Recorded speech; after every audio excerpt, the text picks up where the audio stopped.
দুর্বল ব্যাংকসমূহের আর্থিক সক্ষমতা পুনর্গঠনের জন্য ঝুঁকি ভিত্তিক তদারকি ব্যবস্থা চালু করা হবে এবং প্রয়োজনীয় ক্ষেত্রে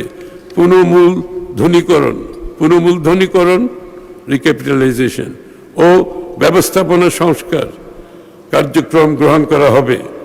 উল্লেখ্য, দুর্বল ব্যাংকসমূহের পুনর্মূলধনীকরণের জন্য চলতি অর্থবছরে সরকার প্রায় 40,000 কোটি টাকা ব্যয় করেছে।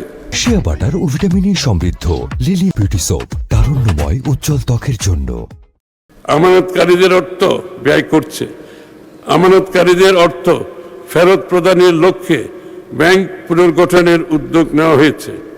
আমরা বিদেশে পাচার হওয়া অর্থ ফেরত আনতে কার্যকর উদ্যোগ গ্রহণ করছি।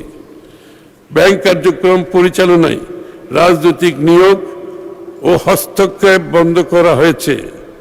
আবার পড়ছি, ব্যাংক কার্যক্রম পরিচালনায় রাজনৈতিক নিয়োগ ও হস্তক্ষেপ বন্ধ করা হয়েছে।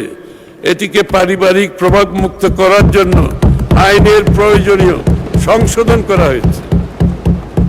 এটা একটা বিশাল স্টেপ, মাননীয় স্পিকার। একটি রাজনৈতিক দলের পক্ষে এই ধরনের স্টেপ অনেক বড় স্টেপ। ব্যাংকিং খাতে আন্তর্জাতিক মানদণ্ড ভিত্তিক ঝুঁকি ব্যবস্থাপনা, মূলধন পর্যাপ্ততা এবং কর্পোরেট গভর্নেন্স নিশ্চিত করা হবে, যাতে আর্থিক প্রতিষ্ঠানসমূহ দীর্ঘমেয়াদে স্থিতিশীল ও প্রতিযোগিতামূলক হয়ে উঠতে পারে।